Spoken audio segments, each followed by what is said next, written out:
On today's video, I'll be showing you how to replace the compression ring for your angle stop or hose bib. There are three different methods that you can use. The first one is trying to use your channel locks or vice grips, putting it around the compression ring and trying to slowly work it.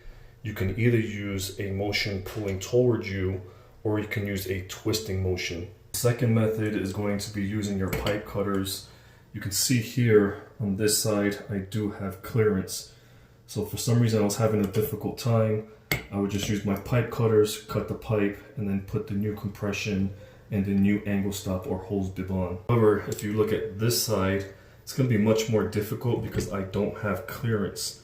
Even if I was to cut out the nut right here, I would still be running the risk of running too close to the wall. The last method is taking a hacksaw and cutting the compression ring. As you start to cut the compression ring, you want to be very careful not to cut the actual copper pipe coming out.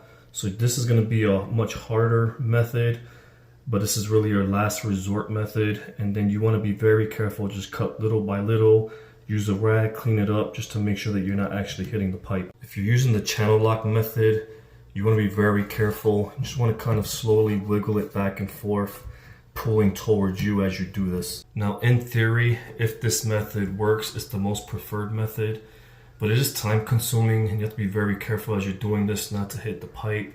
So really, if you have enough room coming from the wall and the distance to put your pipe cutters, I would recommend that method. It's the easiest method, the fastest method. You can see here, I have my pipe cutter on and I have it tight to the compression ring. When using your pipe cutters, you're just tightening and twisting.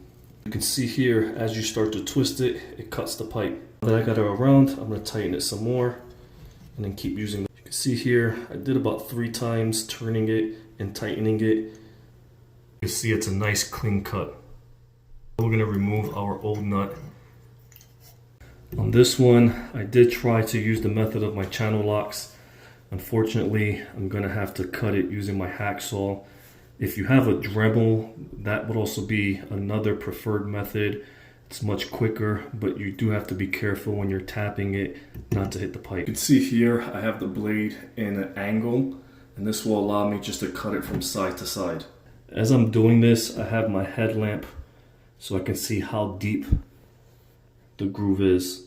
Once you get it deep enough where you can see the groove, what I do is I take my screwdriver, my flathead, and I just kind of pry it open. Now you're just going to take your new compression ring and your nut. You're going to put your nut in and you're going to put your compression ring in. I'm tightening it. I follow the same method that I used when I removed it.